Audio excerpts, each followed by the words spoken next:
que no sepa leer entre líneas y a los escenarios jurídicos, económicos, legales, fiscales, laborales, patronales, no lo filtre o sepa ver entre líneas el tema político, se puede estar perdiendo de algo muy divertido y de algo que a lo mejor pueda ser ilustrativo para saber cuáles son los signos de nuestros tiempos, porque al final de la historia el poder político va y viene y quienes lo ostentan en ese momento traen un perfil, entonces tenemos que ser conscientes de ese tipo de perfil político que tiene ahorita nuestra nación y con base en eso hacer los análisis que correspondan, insisto, no con el tema de ser político o partidista, sino simplemente como para tener una visión más completa de lo que está pasando, por qué está pasando y cuáles son las expectativas de lo que puede pasar.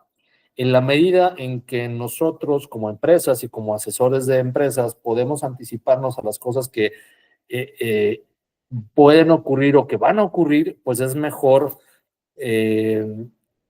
para nosotros mismos. Es decir, hay un dicho que dice que hombre o mujer prevenida vale por dos, y en esa medida precisamente pues hay que tener en conciencia o tener en mente que el vaivén político ahorita nos está marcando una línea un tanto cuanto definida, digo, no es completamente definida, pero podemos entender que las cosas pasan por cualquier cuestión. Silvia me pide que le recuerde que si alguien tiene alguna duda puede hacerla directamente ahí en el chat, o si nos quiere presumir su voz de tenor o de contralto, pues puede agarrar el micrófono, levantar la manita y de viva voz eh, expresar su duda, comentar o desacuerdo también. O sea, se vale. Al final de la historia, la intercambio de ideas es enriquecedor para todos, y ni nadie de aquí, de Prepal, mucho menos yo, nos hacemos monopolizadores de la verdad. Entonces,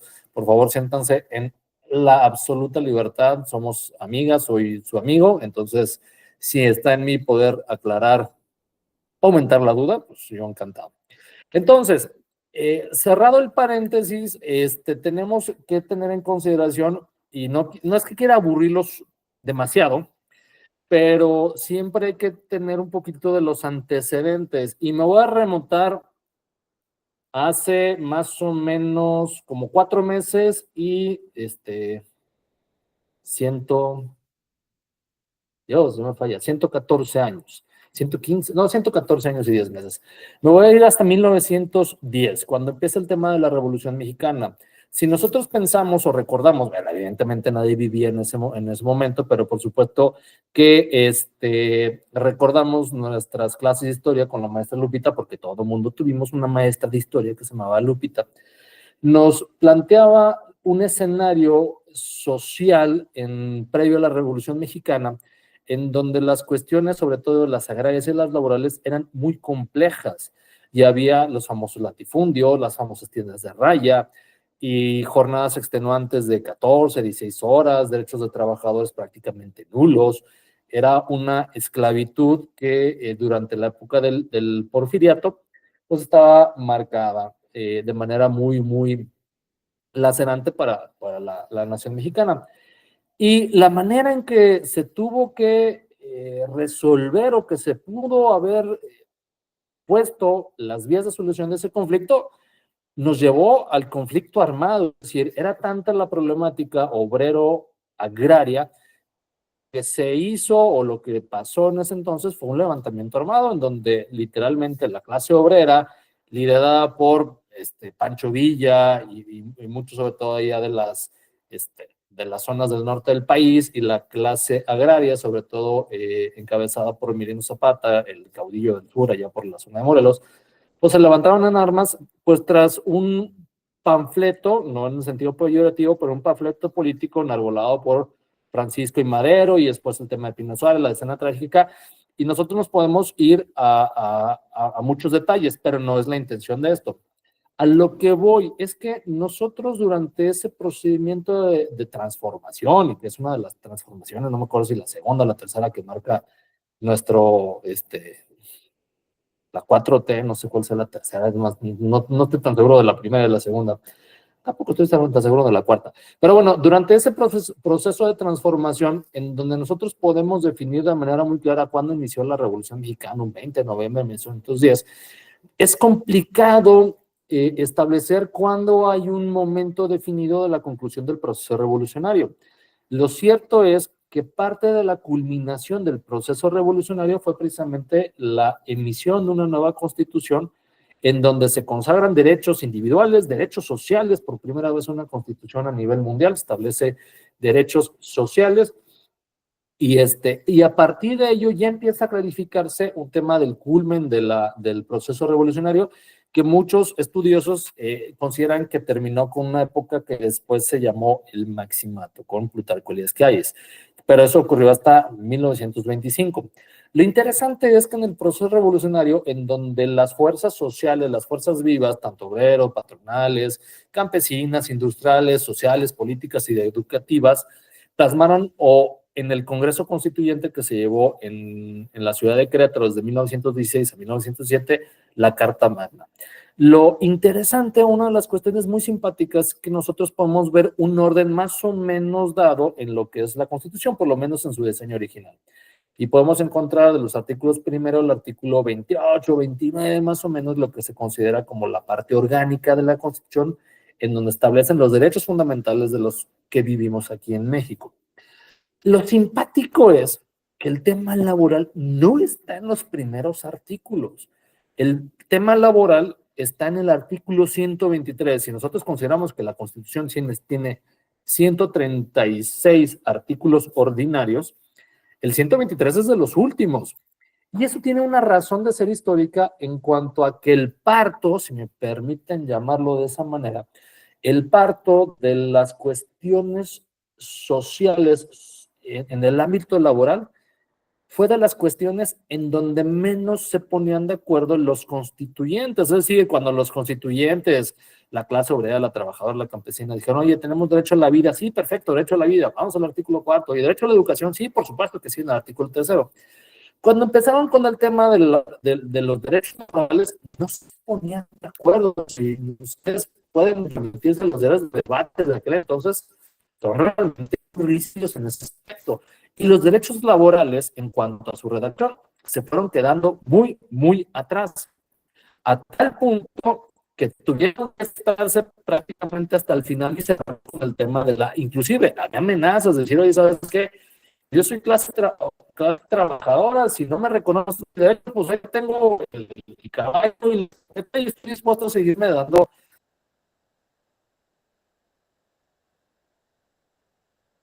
fregadazos en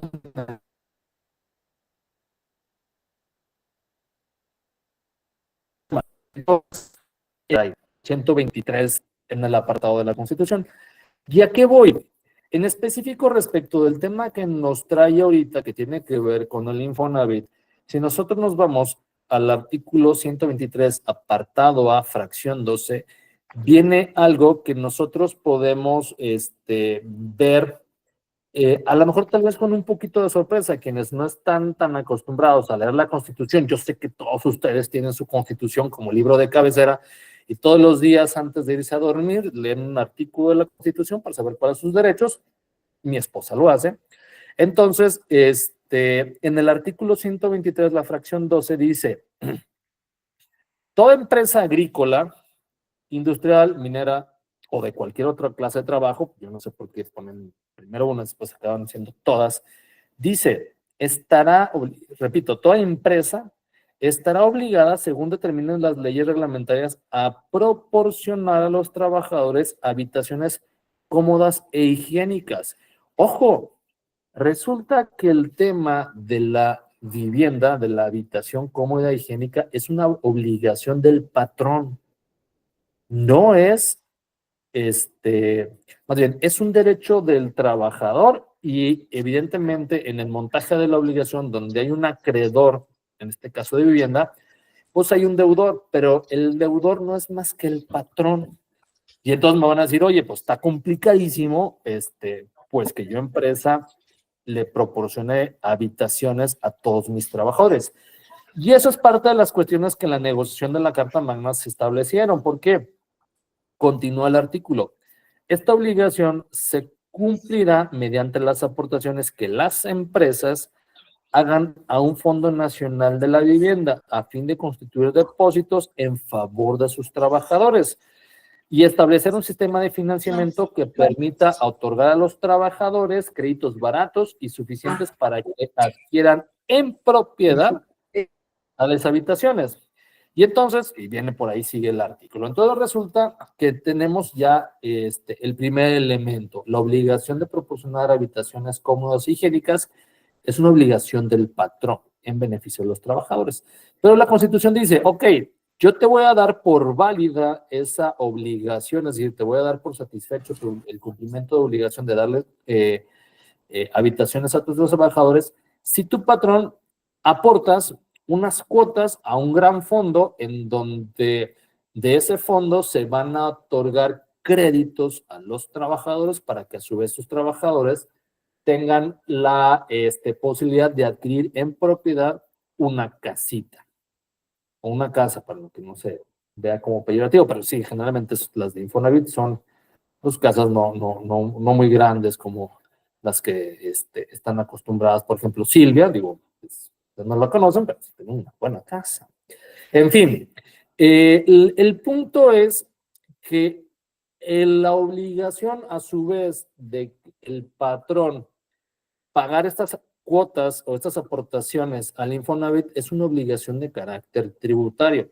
Si nosotros nos vamos al artículo 2, fracción TOT del Código Fiscal, nos establece qué son las aportaciones de seguridad social y en este caso, evidentemente, el hecho de que el patrón tenga que, de su peculio, porque es parte del patrimonio de los empleadores, pagar cuotas al Infonavit, entre otras, además las del Seguro Social, pues es una obligación que va a impactar de manera directa el ámbito tributario de los patrones, perdón, y en ese sentido, pues esta obligación o deber jurídico de pagar las cuotas al Infonavit es un deber de carácter tributario. Y se rige por los principios de proporcionalidad y equidad que por ahí establecen el artículo 31, fracción cuarta de la Constitución. Ahora, para no irnos a tanto rollo, resulta que cuando yo, patrón, estoy aportando para generar o todos los patrones estamos aportando para generar ese gran fondo y que el fondo, que es administrado por el instituto del fondo, es decir, el Infonavit, le puede otorgar los créditos a los trabajadores, resulta que la naturaleza de la relación entre el Infonavit y el trabajador cambia, es decir, si yo soy trabajador, crédito en Infonavit para comprar una casa o para remodelación o ampliación, dependiendo de las modalidades que a mí me convengan y que son las que ofrece ahí el Infonavit, entonces resulta que la relación que se da entre el Infonavit y el trabajador es una relación que se parece, ojo, no quiero que crean que es así, pero se parece mucho a una relación de carácter mercantil, es decir, yo como hijo de vecino, yo puedo ir a cualquier institución financiera, digo, para no meter gol, a cualquier banco y pedir un crédito para comprar una casa, un crédito hipotecario. Entonces, yo seré el acreditado, el banco será la institución crediticia y entonces yo, dependiendo de los términos del contrato, durante 800 años voy a tener que estar pagando mis mensualidades para el pago del crédito con el que adquirí a su vez mi vivienda. En ese sentido, si yo dejo de pagar al banco lo que corresponde a las mensualidades para la amortización de mi crédito hipotecario, el banco me tendrá que demandar a mí en la vía que corresponda, que es la vía mercantil. Si nosotros hacemos como ese cambio de elementos en donde el banco o quien hace las veces del banco es el Infonavit, porque es un fondo que te va a prestar un dinero, y el trabajador es el acreditado, la relación se parece mucho al tema mercantil. Pero bueno, la ley del Infonavit establece que cuando un trabajador tiene un crédito de Infonavit para la adquisición de vivienda o ampliación de vivienda, el patrón le va a tener que descontar del salario que a su vez le paga a los trabajadores la amortización.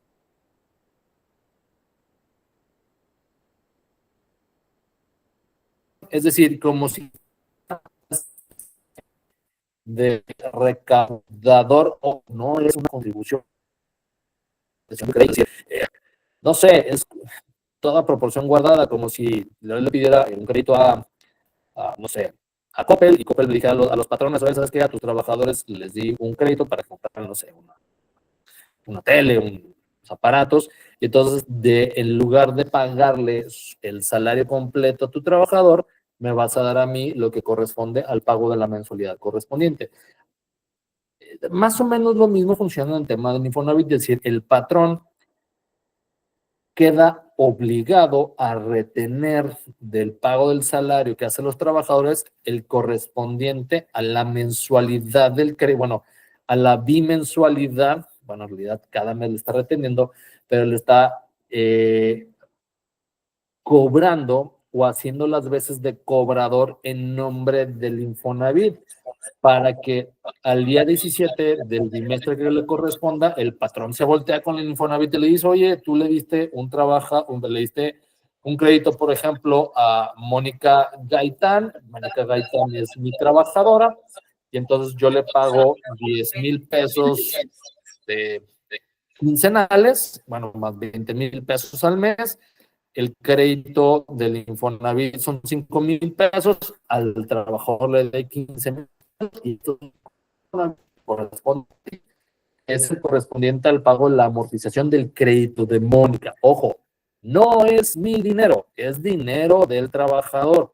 El trabajador generó ese pago, esa riqueza, ese salario, y yo empleador lo único que hice fue eh, recaudarlo, hacer de intermediario entre el Infonavit y el trabajador, y se lo entero al Infonavit.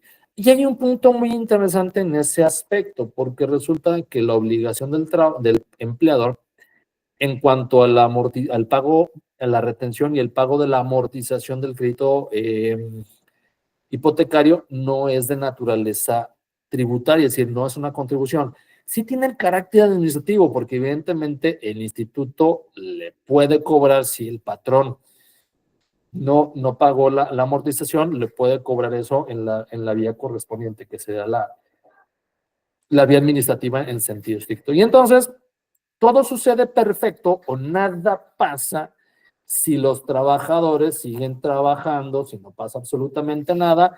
El trabajador sabe que de su salario le van a descontar, en el caso de Mónica Gaitán, sus 5,000 pesos mensuales, y que sus 5,000 pesos mensuales se van a reflejar en el estado de cuenta del crédito que se acaban de Infonavit. Es decir, no es dinero que se vaya a la basura, es dinero que va a ir disminuyendo lo que yo le debo al Infonavit. Y todo sucede de manera muy bella en el diseño de la ley. Todo está muy bien si no pasa nada. El meollo es que en este planeta y en este plano en que nosotros nos puso nuestros padres Adán y Eva, resulta que las cosas pasan y a veces esas cosas no son muy agradables. Y entonces resulta que los trabajadores a veces se enferman, y a veces se lesionan, y a veces se incapacitan, y a veces simplemente pues no van al trabajo por la razón que ustedes quieran. Y entonces, ¿qué pasaba? ¿Cómo estaba la ley hasta antes del 21 de febrero del 2025? La ley decía, y no sé, no, ese no viene allí en el material, porque es un material que preparó. No, sí, te puedo decir, nos puedes ir a la siguiente lámina. No, la que sigue. La que sigue, esa. Y entonces, no, ahí, esa es la que quiero. Esa es la que hace el contraste de cómo estaba el antes y el después. La ley decía, si se fijan en la columna a la izquierda, te dice, son obligaciones de los patrones, pues pagar los créditos, las amortizaciones se vienen en la fracción tercera, pero la ley establecía en el artículo 21, último párrafo, una salvedad, y te decía, oye, Si por razones de que el trabajador se incapacita o el trabajador no va al trabajo, es decir, que llega a un supuesto de ausentismo, entonces tu patrón vas a dejarle de pagar su salario. En esa misma proporción, deja de pagar la amortización del crédito, lo cual es completamente racional, es decir, es una cuestión de lógica elemental, es decir, el, el pago de la amortización es el pago que el trabajador hace de su salario a través del empleador del crédito que él o ella pactaron con el Infonavit. Es decir, insisto, es el trabajador el que genera la riqueza a través de la generación del salario y ese salario vía retención se va a ir directamente al pago de su crédito ante el Infonavit. Y entonces la ley decía, oye, si por algo no le pagas al trabajador por alguna circunstancia de que se incapacitó, lleva 3 meses incapacitado, pues en esa medida, esos 3 meses, la obligación de pagar la amortización para ti, patrón, suspéndela. ¿Por qué? Porque no le vas a pagar. Si no le pagas, mucho menos le retienes. Como dicen por ahí, para que haya caldo de conejo, lo primero que tiene que haber es conejo. Si no hay salario, pues no hay retención en el salario. Pero bueno, y todo funcionaba muy bien.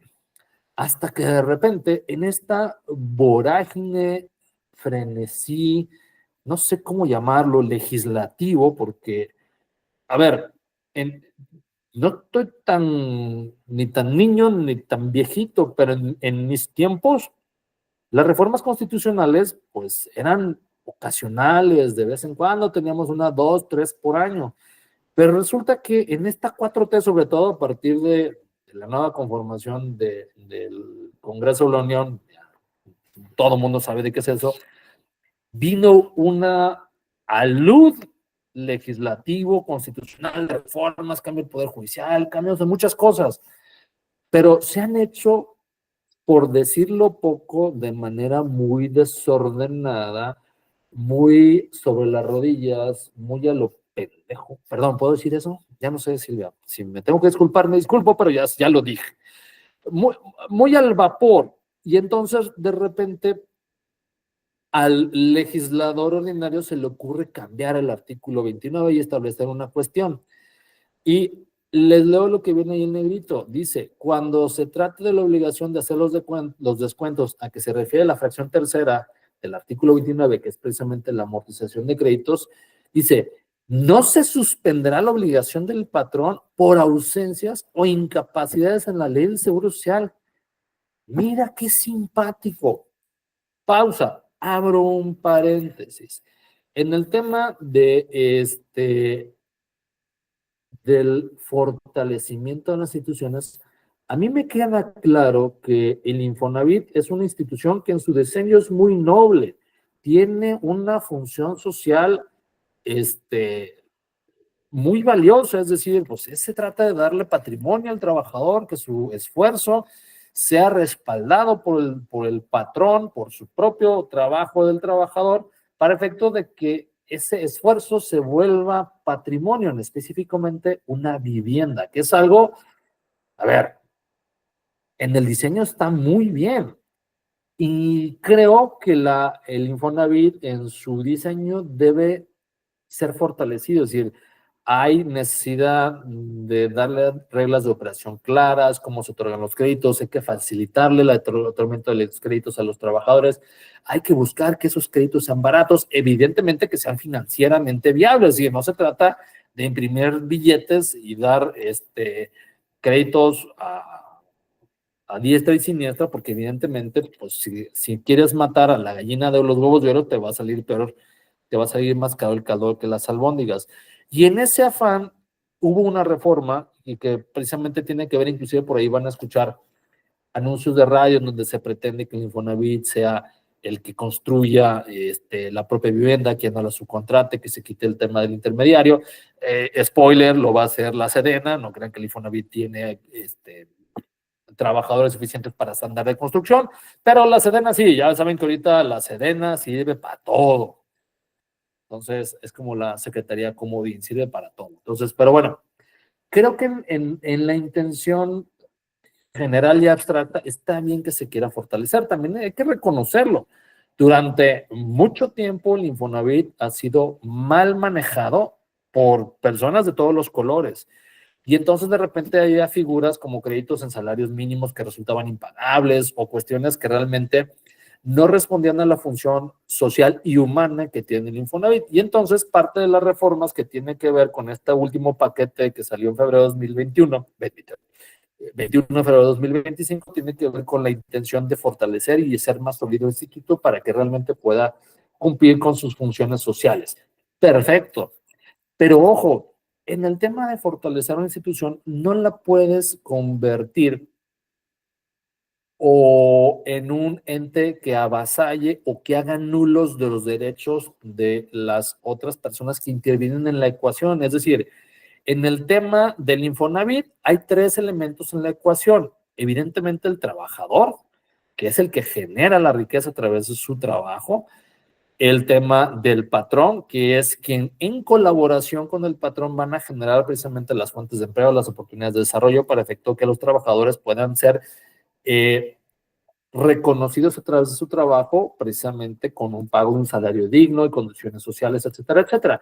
Y evidentemente el Infonavit que amalgama a estos dos primeros elementos en la ecuación para poder brindarle al trabajador créditos hipotecarios que puedan ser baratos, que le puedan dar una casa digna, que le puedan dar un patrimonio que pueda respaldar para sí, para su familia, precisamente el reconocimiento de este trabajo, de su esfuerzo para efecto de que se queden con algo.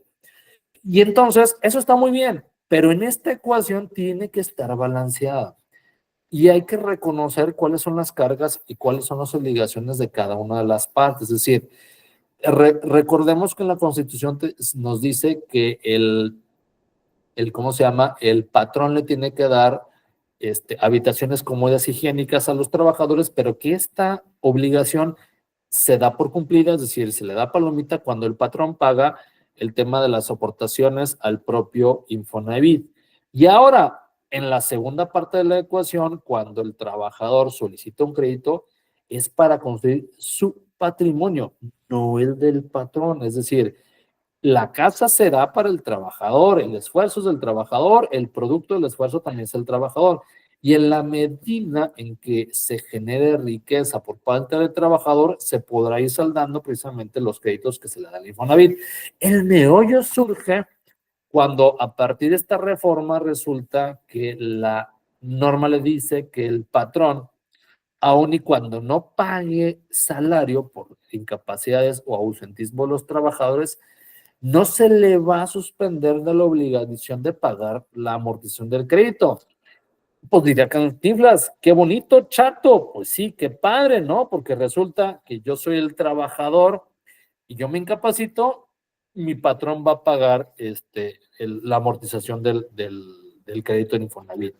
A su vez, yo soy el patrón, resulta que tengo trabajadores, le estoy pagando un salario, resulta que un trabajador se va a incapacidad por la razón que sea, yo no tengo, es más, yo tengo que contratar a otro trabajador porque la función de la empresa necesita ser suplida, tengo que pagar un salario a un trabajador, pero resulta que le tengo que seguir pagando la amortización del crédito de la casa del trabajador al cual no le pago salario. Ojo, suena estúpido, pero así está la ley. Entonces resulta que ahí se viene precisamente el desequilibrio en el balance, dirían los Jedi, de la fuerza entre la obligación del trabajador de generar un salario para que de ahí se pague el crédito de la vivienda y la obligación del patrón de retener ese salario en la correspondiente amortización, porque resulta que no va a haber retención, pero yo, patrón, voy a tener que seguir pagando la amortización del crédito de mis trabajadores. Y es ahí precisamente donde se rompe el balance y ahí es donde viene la inconstitucionalidad. El artículo 5 de la Constitución nos dice que nadie puede ser privado del producto de su trabajo. Va en función de la garantía de empleo y de la garantía de empleo, de comercio y de trabajo. Es decir, Si yo soy patrón y yo genero riqueza y pago impuestos y pago mis contribuciones, no me pueden legítimamente privar del producto de mi ingreso o de la riqueza que yo legítimamente genero. Y no tendría por qué absorber el pago de las amortizaciones para la compra de una casa que no es mía. Al final de la historia, no es mía, es de los trabajadores. Y es ahí precisamente donde se rompe el esquema y donde nosotros consideramos que si hay una vulneración seria de los derechos patrimoniales de los empleadores y en donde se puede establecer precisamente una defensa del caso correspondiente. ¿Por qué?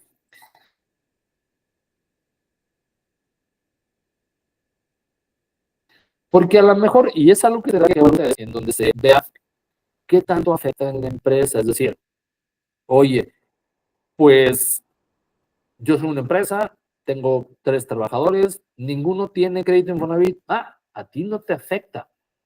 Es decir, en este caso, y perdón por el tecnicismo, nos estamos enfrentando a una norma de las que conocemos los abogados y los abogados como heteroaplicativa, es decir, no por su sola entrada en vigor nos va a afectar. Tendremos que ponernos en el supuesto para que nos afecte, es decir, tenemos que tener un trabajador que ese trabajador o trabajadora tenga crédito Infonavit y que el trabajador se incapacite o tenga un ausentismo y en donde ahora sí, en ese supuesto, yo patrón, sin deberla ni temerla, voy a tener que estar pagando la amortización completa por un salario que no pagué completo, es decir, pues yo al trabajador le pagué el correspondiente o a lo mejor no le pagué porque se fue de maternidad y lleva sus 6 semanas de maternidad o se incapacitó y hay incapacidades que pueden durar un año, inclusive hasta más. Y entonces, durante todo ese tiempo, pues yo voy a estar teniendo que financiar o absorber, porque en un momento dado no tenemos la seguridad de que lo podamos recuperar el monto de las aportaciones, perdón, de las amortizaciones de los créditos de vivienda que se dan a los trabajadores. Y ese es un escenario que puede ser muy gravoso para las empresas. Tenemos una maquiladora que tiene 1,600 trabajadores, de esos 1,600 trabajadores tiene como 120 con crédito de Infonavit y pues, esos 120 representan una cantidad muy fuerte. Y el riesgo de no presentar el amparo es pues, que se consienta la norma. Y entonces, como consentiste la norma, pues te la van a aplicar en lo presente y en lo futuro. Hay un punto o 2 puntos que quisiera destacar porque ha sido tan desasiado el tema. Sacó el Infonavit un criterio normativo que es el criterio primero 2025, en donde empezaron a darse cuenta de la tarugada que había hecho el legislador.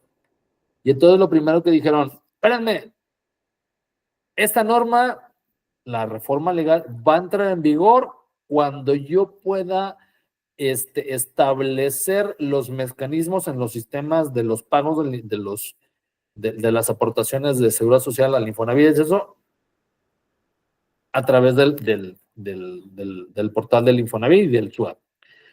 Ojo y cuidado con ello.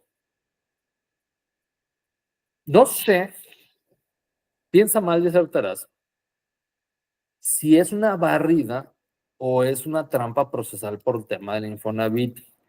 En sentido estricto, las normas entran en vigor cuando las normas lo dicen, es decir, quien tiene facultad para establecer cuándo una norma va a entrar en vigor es el propio legislador. Y en el último artículo transitorio, en el primer artículo transitorio de la reforma, el legislador fue muy claro y dice, este decreto de reforma entra en vigor al día siguiente de su publicación. Es decir, se publicó el 21, el 22 de febrero ya es norma vigente, es derecho positivo y por lo tanto ya nos puede afectar. El hecho de que el Infonavit intente sacar, espero decirlo de manera acertada, una especie de tregua, una especie de espérame tantito, en tanto me organice para ver cómo demonios lo voy a hacer, porque también es cierto que al Infonavit lo metieron en problemas, sobre todo de carácter tecnológico, para acomodar los programas correspondientes. Lo cierto es que la norma entró en vigor. Entonces, ese es un punto que hay que tener en consideración. El otro punto tiene que ver con la retención. Si nos vamos al artículo 97, que digamos, oye, pues yo no tengo tanto problema porque lo que no me paga ahorita el trabajador, se lo voy a cobrar después. Aguas. Por el artículo 97, y corrígeme, Silvia, si derrapo, el artículo 97 de la Ley Federal del Trabajo establece que las retenciones a los salarios de los trabajadores no pueden ser de más del 20% de su salario. Entonces resulta que si tu incapacidad o la incapacidad, perdón, del trabajador duró mucho y si hizo la bola de nieve, tal vez esa bola de nieve jamás la llegues a recuperar. Ahora, yo no quiero ponerme mal pensado o drástico. ¿Qué pasará si el trabajador fallece después de la incapacidad? O el trabajador decide que mejor se va a trabajar con otro empleador y te dejó a ti empresa, como dicen coloquialmente, colgado de la brocha. Es decir, oye, ya pagué tu crédito y págame, y ni los grillos se oyen sonar porque ya no hay trabajador o ya no hay manera de cobrarle. Y entonces el impacto económico que sufrió la empresa no se puede recuperar. ¿Por qué? Porque la norma te estableció que las amortizaciones, el pago de las amortizaciones no se suspende. Entonces, nosotros sí creemos que es un escenario en donde legítimamente tendremos que hacer nuestro ejercicio del derecho constitucional a la defensa, buscar la amparo y protección del Poder Judicial, que es otro lío que si quieren, ya lo platicamos, para efecto de que los patrones no absorban el pago de las amortizaciones que le corresponde a los trabajadores por un crédito que se otorgó para una vivienda que será propiedad de los trabajadores. Así de sencillo es el escenario. Ahora, para efecto de no alargarnos tanto, porque ya tenemos 2 minutos de retraso y no quiero abusar de su tiempo, ¿qué se necesita para establecer una defensa constitucional de amparo? En este caso, que el empleador se ponga en el supuesto de la norma, es decir, necesitamos que tenga trabajadores, que esos trabajadores tengan crédito de Infonavit y que tengan o ausentismo o incapacidad. ¿Cuál es el tiempo que nosotros tenemos? Tenemos 15 días a partir de que el pago se realizó, es decir, que yo, patrón de mi patrimonio, pague parcialmente o totalmente la amortización del crédito de mi trabajador, que se derivó, y hay un punto interesante, que es el tema frontera, a partir del 22 de febrero para atrás. Es decir, si tenemos el supuesto y si en enero, todavía no tienes el tema de que te aplique la norma. Y entonces, como el pago del Infonavit es bimestral, es decir, el bimestre enero-febrero se pagó el 17 de marzo, nosotros estamos ya a días de que si aplicaste la norma en el pago del primer bimestre, es decir, el 18 de marzo, porque el 17 fue domingo, ya nos quedan como 6 o 7 días hábiles para presentar el amparo. Si no tuviste ese supuesto, simplemente hay que esperar a que se dé o guiño guiño provocarlo. Es decir, nosotros tenemos que esperar a que un trabajador de los que tiene créditos se incapacite o ausente, o lo podemos ausentar de manera artificial. Después les platicaré cómo eso. Y entonces, a partir de ese pago, nosotros tenemos 15 días para presentar el amparo correspondiente, que será ante un juez de distrito, y muy probablemente será resuelto en la Suprema Corte, que ya seguramente tendrá la nueva integración de los 9 ministros después del 1 de septiembre. Recordamos que el 1 de junio tendremos elecciones para ver quién se queda en la Corte y en la mitad de los puestos del Poder Judicial de la Federación. Pero entre que son peras y son manzanas, creemos que pues tenemos que echar manos a la obra, tenemos que entender cuál es el vaivén político, pero hacer valer nuestros derechos y a través de las vías correspondientes, que en este caso sería el amparo. Y pues de mi parte sería todo. No sé si hay alguna duda o comentario. Por ahí, Silvia tiene el material.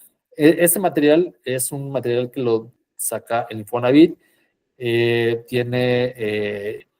un material muy cortito, son 6 o 7 láminas, tiene información valiosa, no comparto todo lo que dice, pero es interesante sobre todo establecer o ver cuál es el sentir del propio Infonavit respecto de esta.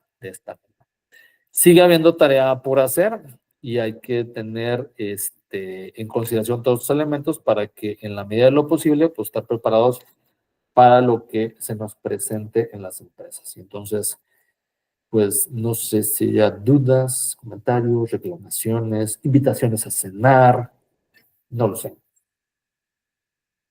Silvia nomás manda caritas, deberías de mandar una invitación o una chela, ya sabes mi dirección, caritas para qué. Igual sí. Adelante, Juan Carlos, sí tenemos una duda. ¿Qué tal, José? Buenas tardes, ¿cómo estás? Bien, bien, ¿tú?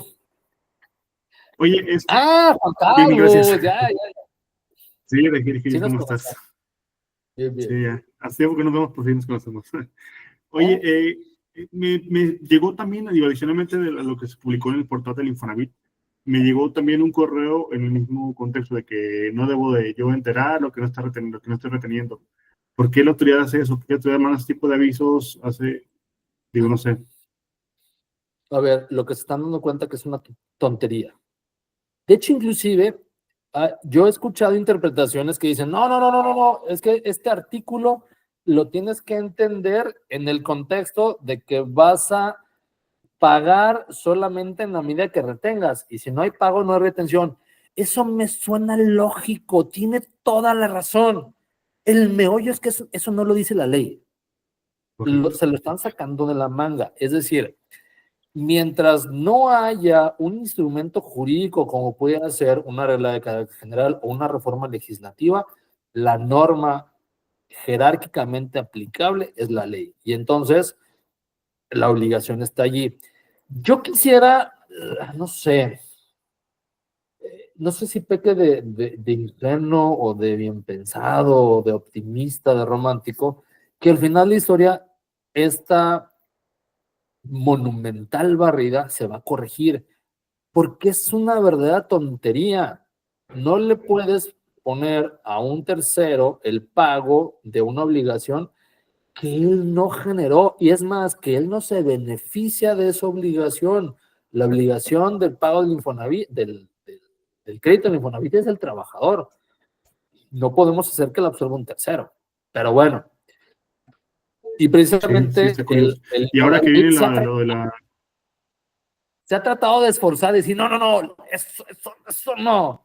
Pero el meollo es que sigue la norma estando allí, digo, ahí la pueden ver en el material.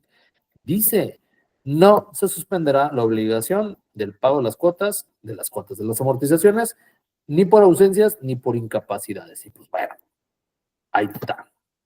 Y ahora que vienen las elecciones del Poder Judicial, vienen también varios jueces de distrito, entonces no sé si tengan mejores habilidades de juez que de TikTokers, porque sí, son ridículos también los comentarios. Ahí he visto cada cosa.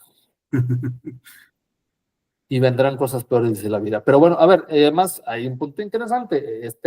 Aun cuando el amparo se presentará en juez de distrito y el juez de distrito en primera instancia dictará sentencia, se va a ir necesariamente a revisión ante la Corte. Entonces, creemos que en ese punto podrá ser modificado o resuelto a favor. Además de que también hay que decirlo, iba a decir presión, pero no, el cabildeo político que puedan hacer las cámaras empresariales, llamo Coparmex, con Carmananco, con Canin, todas, para efecto de decirle, a ver, hay muchos calificativos que me vienen a la mente, pero ya me dijo Silvia que no los dijera, entonces no los puedo decir. Pero imagínense lo peor. Entonces, sí, yo creo que es un intento de ponerle parche al herida, pero pues la idea está ahí y si no la tenemos puede generar hemorragias que no se puedan después subsanar. No sé si fue claro, Juan Carlos. Sí, muchas gracias. No sé, date con algún ejemplo, o sea, alguna empresa que ya haya llegado con algún multa. O sea, ya, por ya, sí, claro. Ok. Maggie, tú levantaste la mano. Perdón. Y Mónica, a quien... Hola, buenas tardes. Hola, Mónica. José Luis, con una pregunta. ¿Puedes apagar tantito el micrófono? Ok, para que no se oiga eco. Una pregunta. Tú comentas que el amparo tiene 15 días a partir de la fecha de pago. Si la fecha de pago fue el 18 de marzo, en este caso, ¿significa que se vence el día 2 de abril, el día de mañana, el plazo para poder presentar el amparo?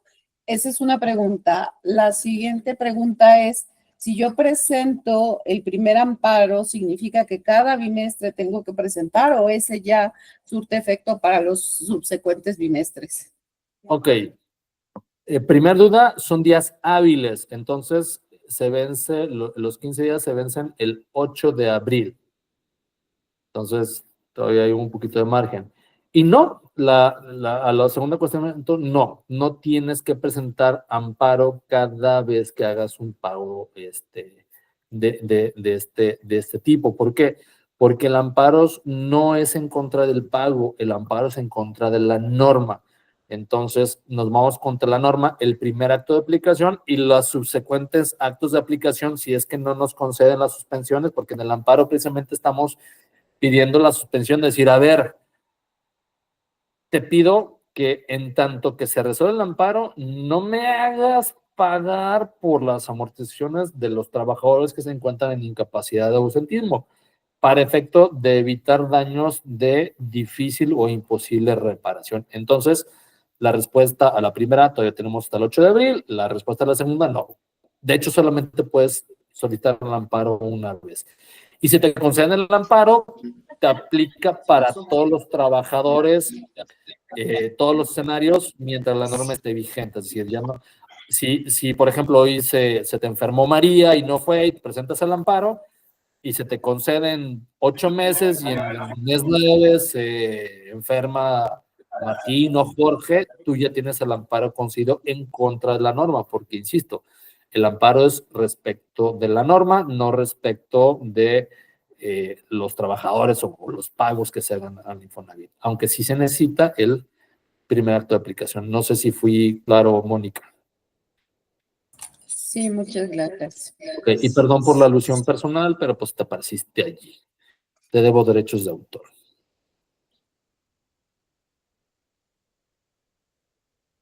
Maggie, ¿por qué levantas la mano? Tú eres dueña del changarro, tú puedes hablar cuando quieres.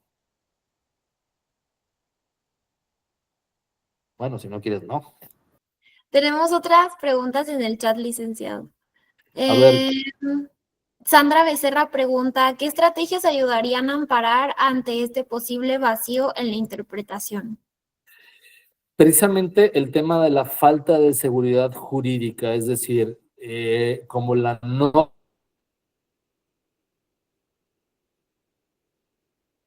norma no me...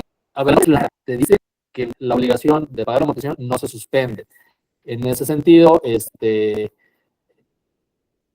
si quisiéramos forzar un tema de interpretación en el sentido de que, oye, es que se debe interpretar en el sentido de que debe haber retención, sí, solo si hay pago, y en esa misma proporción, estarías prácticamente dejando la norma como estaba. Entonces, vaciarías de contenido la reforma. Pero en cualquiera de estos escenarios no abona la seguridad jurídica, es decir, el empleador no sabe a qué atenerse. Además de que hay un punto interesante. Si por la razón que sea, pues se presenta el amparo y te conceden el amparo, ya fregaste. Si no te conceden el amparo, te dicen, no, abogado, así no es. La interpretación tiene que ser en el sentido de que habrá retención solamente si hay pago. ¡Ah, gracias! Eso es lo que quería oír. Perdón por haberte, pero ya tenerlo en una sentencia que te confirme que no tienes que pagar si no le pagas el salario, ya es ganancia. Porque lo que es cierto es que el desaseo legislativo en este frenesí de cambiar muchas cosas, pues nos llevó a escenarios en donde francamente Es que parece una chimoltrufia, como dicen una cosa, dicen otra, tengo o no tengo razón. El problema es que en ese punto, pues, en un momento dado yo salgo como patrón perdiendo. Ok, gracias. Otra pregunta, Giovanna Agassini pregunta, ¿entendemos entonces que este amparo tiene que realizarse cada bimestre en que se tengan incapacidades? Solo el primero. Es decir, hay una incapacidad, se paga, presentas tu amparo y si con posterioridad hay otras incapacidades, tú ya tienes ya el amparo presentado. O sea, no es por evento, es en contra de la norma. No sé si me di a entender, Giovanna. Puso el dedito de ok, entonces creo que sí. Yo, Adelante. perdón, No, adelante. sí entiendo, pero pregunta, si no tenemos hasta el día de hoy ninguna incapacidad presentada, ni faltas ni demás, Hasta de que se todas dé, maneras, Giovanna. hasta que O se sea, dé. O sea, ajá. ok, Tu empresa a lo mejor ahorita tiene empleados, pero ninguno tiene Infonavit, de crédito ajá, Infonavit. ¿No? Pues no estás en el supuesto. Oye, en agosto, ya hay un trabajador que solicitó crédito Infonavit, entonces pones atención. Oye, ok, resulta que en enero del 26, se incapacita. Entonces te vas a tener que esperar al pago de ese bimestre, que sea el 17 de marzo de 2026, y a partir de allí tienes tus 15 días. Es decir, la primera vez que se te aplique la norma es el momento en que corre tu tiempo de 15 días para presentar el amparo. Solamente una vez en tu vida. Y la primera. entendido, gracias. No, de nada. Gracias. Y por último, no, quedan dos más. Itzel Villegas pregunta, ¿un trabajador puede pagar personalmente las amortizaciones de su crédito si él así lo decide sin necesidad de la retención del patrón? El patrón está obligado a retenerle, o sea, eso no es negociable. Lo que sí puede hacer el trabajador, y es muy raro, es adelantos a crédito de Infonavit, porque les digo que tiene este aroma de tema mercantil. Es el fin de la historia, yo soy trabajador, te lo debo, Infonavit tú eres, y yo quiero ya liberarme del crédito de Infonavit, llego y lo pago. De hecho, a veces, no es tan infrecuente como cuando, por ejemplo, los trabajadores quieren vender la casa. Oye, yo tengo la casa en Infonavit, la estoy pagando y resulta que la quiero vender porque quiero comprar otra. La puedes vender, pagas el crédito para que el comprador la adquiera ya libre de todo gravamen y se liquida eso. Pero la obligación de el pago de la amortización no se suspende. Ese es el meollo del asunto. Ok, gracias. Y por último, Mónica Gaitán vuelve a preguntar, ¿cuánto cuesta un amparo de esta situación para evaluar costo-beneficio? Muy bien, Mónica. Es una buena pregunta. Si quieres, a través de Silvia, ya tenemos ahí la propuesta armada y con mucho gusto te la hacen checar. Muchas Para gracias, no Liz. chismo, ¿no? Listo, fueron todas las preguntas. Ahora sí, Maggie, si quieres hablar. Hace rato me dijo que no pudo prender su micrófono. Oye, parezco nueva, Limón. Ya tantos años de pandemia y levanto mi mano y no abro el micrófono. Aquí andaba hablando solilla. Muchas gracias, Decía, pues Silvia. una novia del changarro, pues ¿para qué preguntan? No, hay que aclarar, hay que aclarar. Primero agradecerte la exposición, muy, muy chistosa, muy de acuerdo con todos los comentarios y muchas nuevas bromas que yo creo que voy a citar en algunas de mis exposiciones a futuro. Oye, bueno, muy sanguinario, ¿eh? Matabas a la gallina de los huevos de oro, el caldo de todo, a todos los animales, te mataste el conejo, dije, bueno, le voy a decir que por favor tenga más respeto al apartado animal, pero fuera de eso, excelente exposición.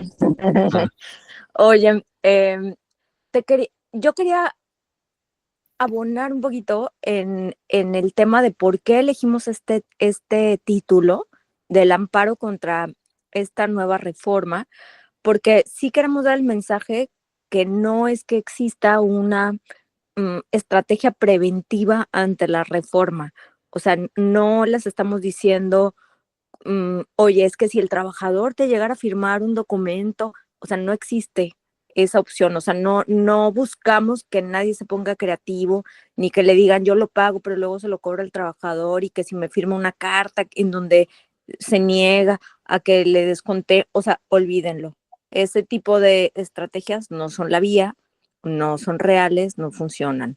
La única manera como se abordan estas normas que son inconstitucionales o que tienen notas de ilegalidad y que luego entonces procede el amparo, es a través de dicho recurso. Entonces es la única opción que tenemos. La parte preventiva, como bien se mencionó recientemente, es identificar cuando estemos en el supuesto.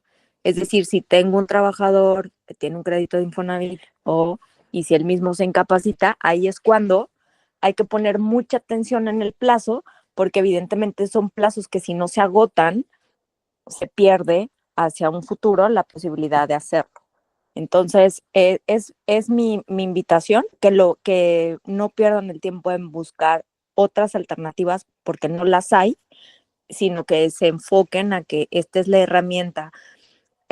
Costo-beneficio, pues yo creo que a la larga quedarte con la aplicación de una ley por no haberte amparado, creo que es costoso para donde lo veas porque hay incertidumbre hacia el futuro y también no hacerlo porque llegan invitaciones o comunicados, pues creo que también estaría un poco el chistoso confiar solamente en un comunicado de la autoridad. Yo coincido que es importante tener una sentencia que proteja a tu empresa para que pueda ser aludida si es que en un futuro la autoridad llega y te dice, oye, no me pagaste las amortizaciones, pues tú le digas, pues aquí está mi sentencia en donde gane un amparo y luego entonces no estoy obligado a pagarlas, ¿no?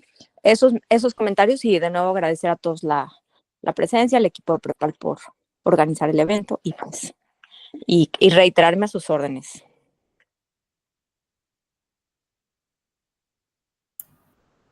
Tiene su micrófono apagado.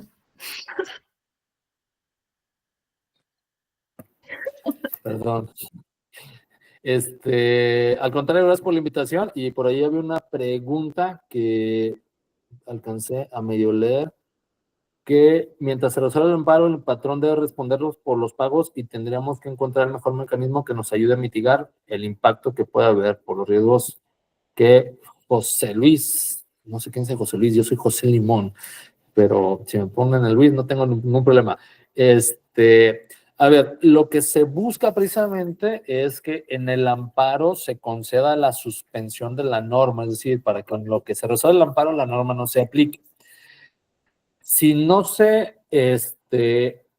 obtuviera la suspensión, pues tendríamos que pagar o jugar el riesgo de no pagar esas amortizaciones a efecto de que anticipar el tema de que se nos concedería el amparo.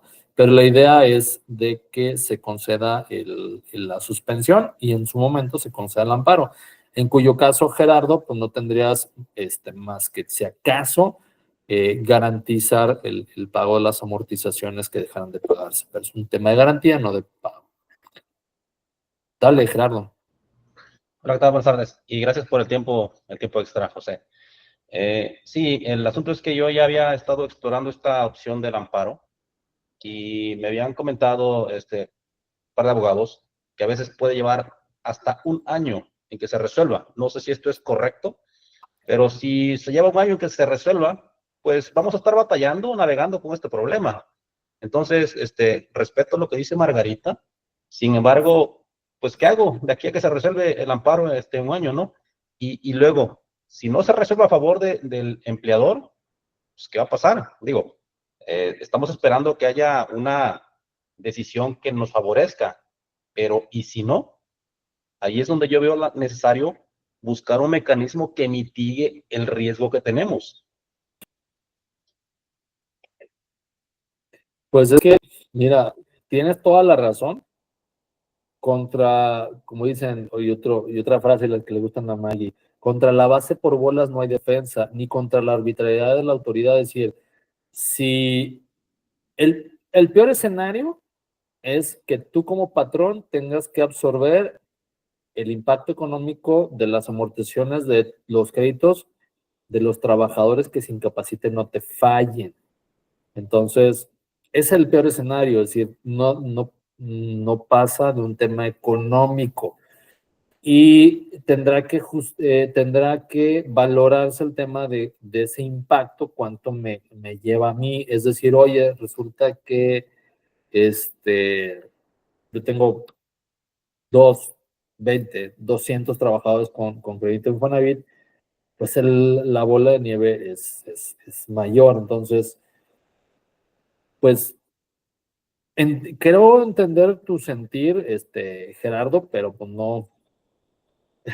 Ay, Juan Carlos. No tengo una respuesta ahorita de qué mecanismos pudieras hacer. Pues a lo mejor financieramente dentro de la empresa se crea, no sé, un fondo de contingente para los trabajadores que se ausenten o algo que pueda mitigar o amortiguar ese impacto económico, pero de entrada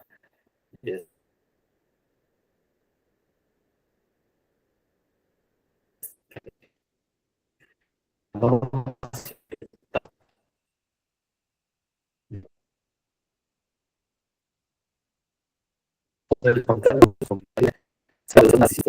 sí, es la que va a acabar construyendo nuestras casas. Dicen que van a estar pintadas de verde y de verde. Entonces, no sé si quieras, Silvia, cerrar o le damos aquí la bendición, podemos irnos en paz. Sí, sí, ya. Muchas gracias a todos por su asistencia y por su participación y muchas gracias, licenciado. Hasta Al luego, contrario, gracias bonita por la tarde. invitación, Silvia, Maggie. Muchas gracias. Bye. Gracias, José Luis. Bye.